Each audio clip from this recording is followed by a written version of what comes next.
Hello and welcome. Pakistan में चुनाव है और चुनाव ऐसा जो इसे पूरी दुनिया देख रही है। The recent Pakistani elections are mired in unusual delays in vote counting and concerns over electoral manipulation, heightening the tensions in the political landscape. Now, what does it mean?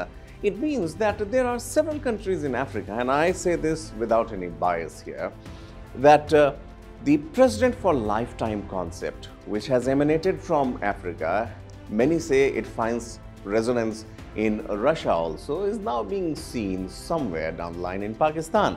But this time around, it's not a politician who wants to stay in power, but it's the army who wants to call the shots time and again. First, it was the blue-eyed boy of Pakistani army, former Prime Minister Imran Khan, but now he is in jail. He is serving sentence there in Pakistan for misappropriation.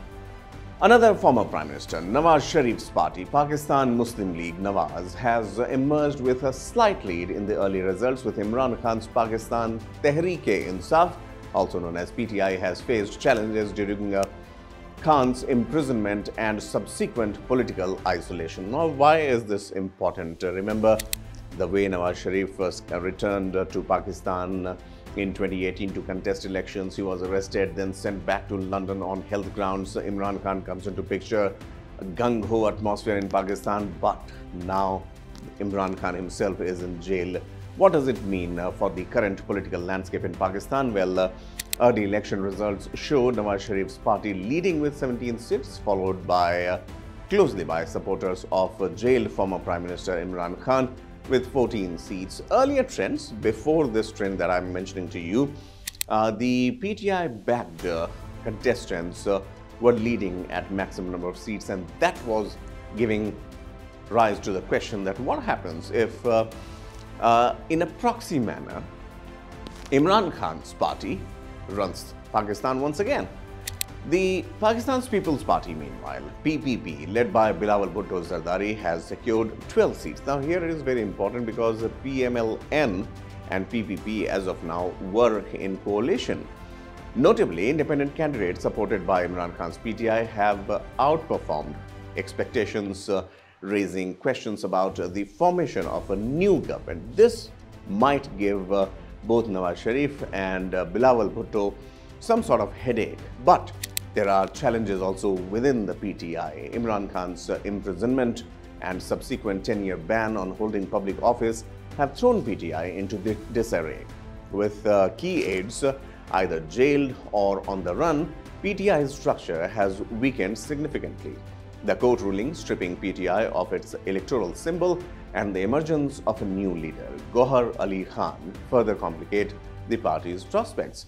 For Imran Khan, as of now, it's not a win-win situation. It might have come as a reprieve that its politically backed supporters are winning or leading the Pakistan polls, but this joy wouldn't last for long. And also coming back to the reference of presidents for lifetime or some sort of concept that we have seen in Zimbabwe, where political poll rigging is something that dominates the proceedings. International observers keep crying foul, but at the end of the day, I think the political leaders, those who have the might to overrule in a way what the mandate has been from the public.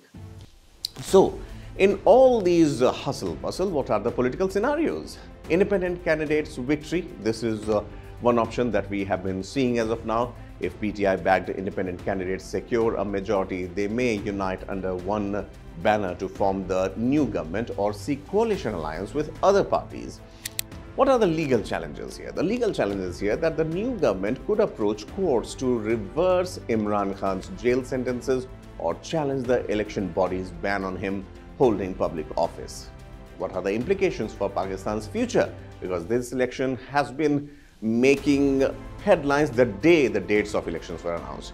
Electoral rigging concerns are topmost as of now. The allegations of electoral manipulation and the shutdown of mobile phone networks on voting day have marred the election process, raising doubts about its integrity. Coalition government prospects are also abound, with PTI barred from contesting as a united front. The likelihood of a coalition government increases, further complicating governance dynamics. The shift in political dynamics, well, that is a far-fetched reality here because we have two factions clearly aligned with each other, which is the PML-N and PPP. But whether PTI is able to also gain some support, albeit from smaller players, remains to be seen. And despite initial expectations of PML-N's strong performance, early indications suggest otherwise, signaling potential shifts in political allegiances and the power dynamics.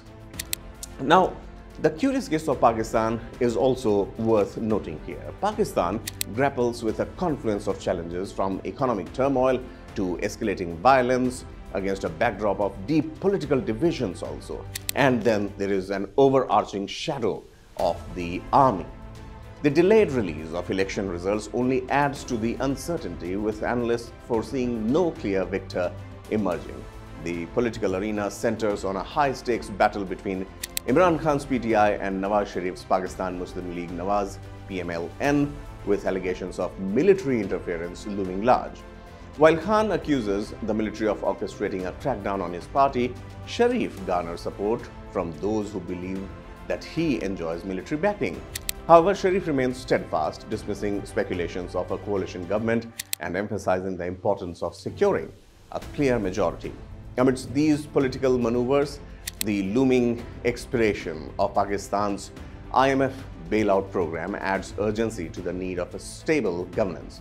The pivotal role of the military in shaping Pakistan's political trajectory remains a focal point too, with its stance influencing the nation's stability and direction.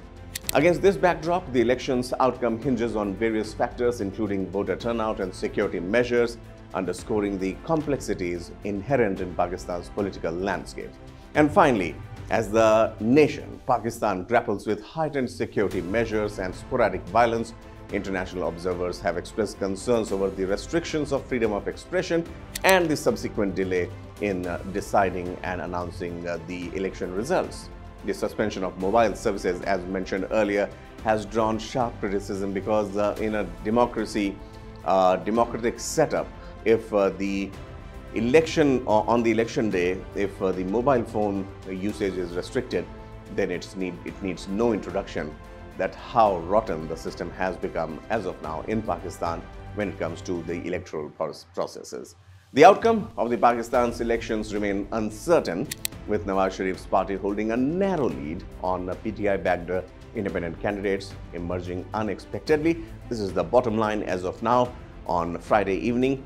The formation of the new government hinges on coalition building and navigating legal challenges, and that is something that Pakistan will be seeing a lot more in the hours and weeks and days to come, because for Imran Khan, maybe the writing is clear on the wall, but for Nawaz Sharif, which way the wind would be blowing and whether he will get that tacit support from the army, which in the very first place had arrested him and then sent him back to London, we will have to wait and watch to see what transpires in our neighborhood in Pakistan. Subscribe to Oneindia channel and never miss an update.